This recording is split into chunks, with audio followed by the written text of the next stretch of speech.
paniwala ko lang, no, if you have to explain or defend your signature in a yes petition for impeachment, then you feel that you have done something wrong. Kasi kung wala ka namang ginawang mali, bakit may defend yung pirma mo?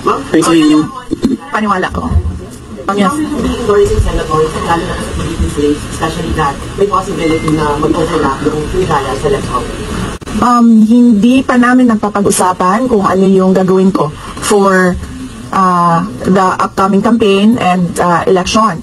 Pero nasabi ko na noon na patuloy yung trabaho namin, and isa sa mga trabaho namin ay gusto namin tumulong sa Commission on Elections in voter education, particularly yung wag mo ibenta yung boto mo, wag gumamit ng dahas during campaign and election day, yung mga ganun.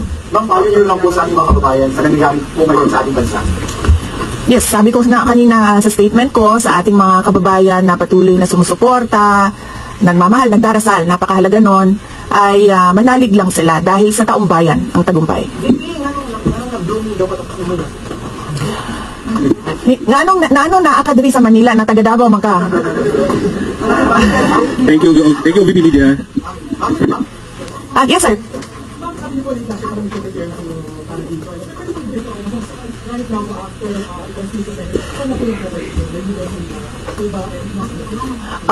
Well, may meeting kami mamayang hapon dahil nag-meeting sila kahapon. Hindi ako sumali, so merong briefing, legal briefing mamaya ang mga lawyers. So I will know more this afternoon. Okay, kita nyo na yan pagpasok nila ng kanilang entry of appearance. Matuloy po ang trabaho kahit may naghahandaan po kanina? Yes sir, opo. Kakatapos lang po ng planning conference ng Office of the Vice President. So we did it last Tuesday, Wednesday, and Thursday para po sa 2025 and 2026. So for 2025, may mga maapektuhan ba na programs ng OVP? Yes, nag-announce na kami noon na kaming burial and medical assistance dahil tinanggal yung line na yon sa budget. So hindi ka na pwede maglagay ng budget doon. How about the other programs now? Tutuloy siya. How confident are you that you want to be convicted in the impeachment court? Wala pa tayo. Masyadong pang malayo yan, ma'am. Wala pa tayo. Hindi pa natin inaano yan. Na-assess ngayon. Nagtanong ka na ba? Kanina? Sige. Final question, Lance. Are you more decided to run in 2020? Okay. So wala pa tayo dyan. Wala pa tayo dyan. But nasabi ko naman di ba, paulit-ulit kung we are seriously considering that. But it's difficult to decide without numbers. So kailangan malaman yung surveys and numbers. Sa next year pa yun. Sir, nagtanong ka na? Sir, Ron. What are you concerned that possible consequence that you could be disqualified from public office kung magkaroon ng conviction? Yes sir, oo. Alam ko po yung penalties ng impeachment, and the moment na nag-resign ako sa Department of Education, before ako nag-resign sa Department of Education, pinag-isipan ko na lahat yan. I did not make an assassination threat to the President. Sila lang nagsasabi niyan. Sila lang nagsasabi may assassination, sila nagsasabi may assassin, may gunman. Next po, GDB. Not say that. Wala.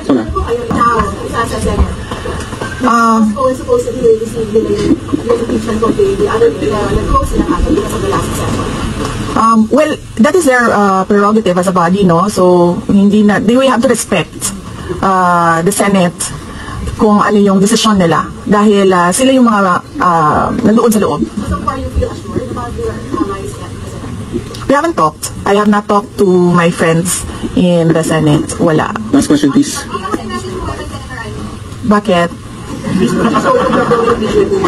Sabi lang po niya yung post impeachment daw po. Bakit kaya? Maybe we should ask. Maybe we should ask her first.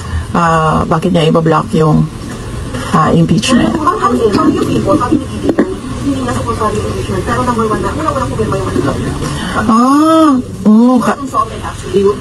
Kasi sabi, ito lang daw basahin ko. Ang daming nagbabantay sa gilid. Wala pa.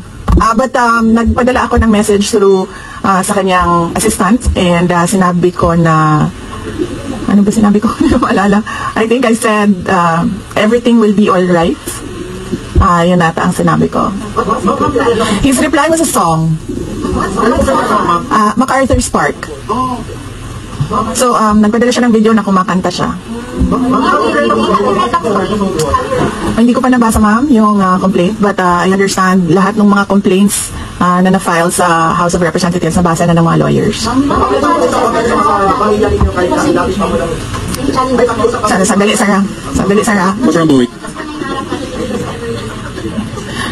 Ang preparation, challenges sa preparations, but so far wala naman.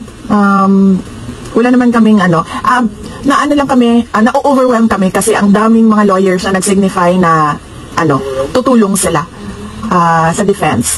So, ngayon ay pinag-uusapan on how to go about it na makuha lahat ng kanilang commitment of support at makatulong din sila sa pag-iisip kung ano yung gagawin sa defense. Carlene Delgado, ABS-CBN. Carlene, ABS. Nagtanong ka na, ma'am?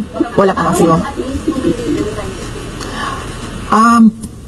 Sabihan ko na lang sila na mag-announce na sila kung gusto na nila mag-announce. Pero yung father nyo, kasi sabi nyo before, your father would be, Well, he is welcome. He's a lawyer.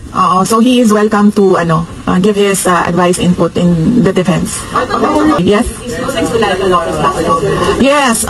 So what happened was, nag-indefinite leave siya, and then, she was admitted to the hospital doon sa Davao City na hospital siya, and then discharge siya ng mga doctors with Yusek Zuleika Lopez. Nag-indefinite leave siya after nung sa veterans hospital admission niya. Umuwi siya Davao, and then hospitalized siya doon, and then sabi ng doctors niya, we will discharge you but you have to come back ngayon ata, February, for further tests. And then bumalik siya for 1 day dito nung January. Bumalik siya for 1 day dito sa Office of the Vice President, and she said na mag-leave siya for 2 months.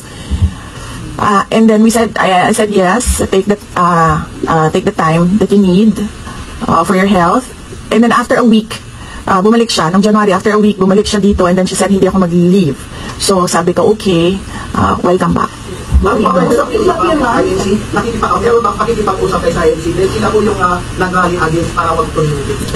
Hindi pa po kami nagkausap ng INC, sir, pero nagpapasalamat po ako sa INC at sa buong sambayanan sa kanilang pananawagan ng kapayapaan. Kumusta po ang staff ng Nagtanong ka na, sir? Hindi ko masabi yan ngayon, sir. Wala pa kami dyan. Miss Iz. Nagtanong ka na, ma'am, wala pa. Miss Iz.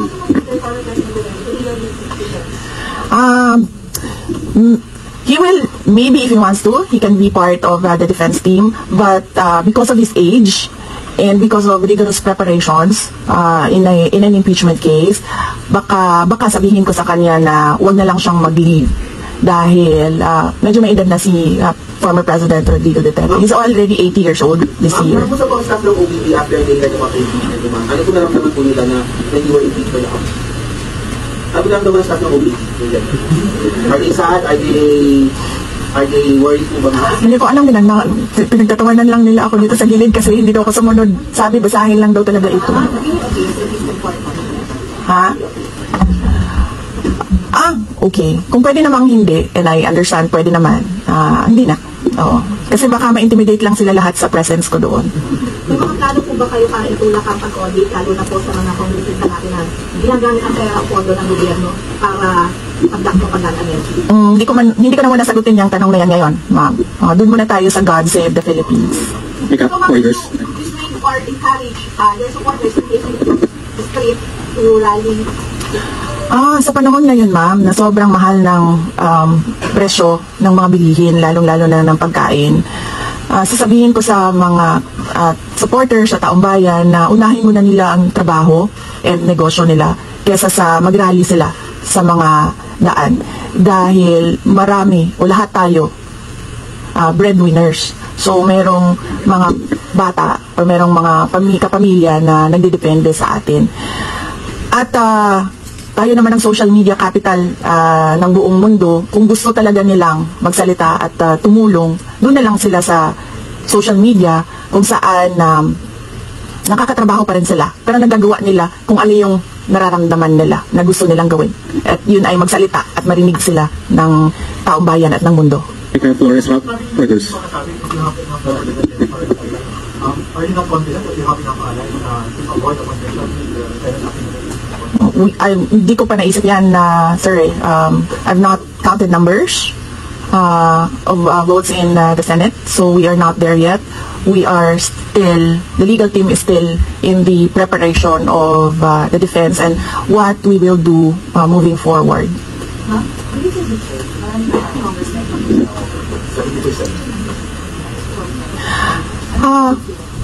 Do I feel betrayed?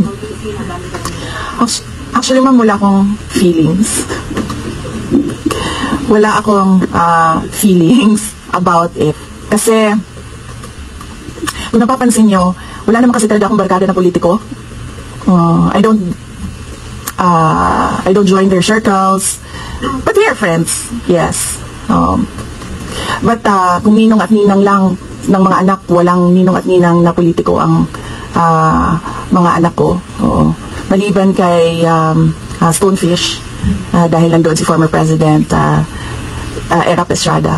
So, I don't move in the circle of politicians. Kaibigan, yes. But to say that meron akong close relationship, personal relationship with them, wala naman. Kaya siguro, ganyan din siguro kadali sa kanila ang magdesisyon about the impeachment. Kasi wala naman talagang something that is worthwhile sa aming pagiging magkaibigan. Last question, Jason. Nagkaroon po ba kayo ng prior information na may impeach ka sa House under last session day? Or may nag-iwan ba kayo? Naka-receive po ba kayo? Yes, oo, si JC. Si JC, hindi siya natulog. Sabi ko sa kanya matulog na ng JC kasi ang mangyayari ay mangyayari kaya sera-sera. Diba? Comment ko lang po, ma'am. Alam ko matagal na ito, but receiving positives always sinusugal yung patong-patong na kaso against you. Yes. What's your initial reaction about that? And second po, any updates sa security officials natin ng tuloy po ba yung pag-try po natin ng files? Hindi ko nasasagutin yan ha. Doon lang tayo sa God Save the Philippines. Ma'am, Okay. nasa lang po on my end. Ma'am, you said God Save the Philippines. Pero ano na po pala ang problema ng Pilipinas ever since na nagkaroon ng issue sa impeachment nito? Parang, hindi po nakita yung problem ng Pilipinas nila. Bakit nila hinunay po impeachment nito? Gaano kalala ang Pilipinas na pag-iwanan na tayo ng panahon at ng ating mga kapitbahay dito sa region at napag-iwanan na tayo ng mundo. Malala siya since na nagkaroon ako ng understanding. Kasi 1990s, tapos 1990s magulo, well sa amin, magulo sa Mindanao. And then ngayon nagbabadya ang gulo sa Mindanao. So parang wala namang nagbago. So malala, sobrang malala dahil kung nakakausap mo yung mga tao na arawan yung kanilang sweldo, yung pera nila hindi na talaga sapat para sa pagkain, para sa kuryente, para sa bahay, para sa tubig, para sa pag-aaral ng kanilang mga anak. At kung basihan natin yung pag-alis ng mga Pilipino sa sarili nilang bansa, ay sobrang malala dahil sobrang dami ng ating mga kababayan ang pumupunta, nakikipagsapalaran sa ibang bansa dahil wala silang makita na pag-asa, wala silang makita na oportunidad dito sa ating bayan. Nakakaawa na tayo dito sa loob at nakakahiya yung estado natin kapag iniligay mo siya in a global stage na kung saan pinapanood tayo ng ibang mga lahi at ibang mga bansa. And because of that, tapos na tayo. Diba? Maraming salamat sa oras ninyo. Magandang umaga. Wala. Yes, happy Val. Basing on the palakpak ng mga kasamahan ko sa Office of the Vice President, okay naman sila. At mga Lenny supporters pa yan ha, tingnan mo, pero pumapalakpak sila sa akin. No, ano Valentine's? Yes, Valentine's. Alam nyo, mas masakit pa ang maiwanan ng boyfriend o girlfriend kesa ma-impeach ka ng House of Representatives.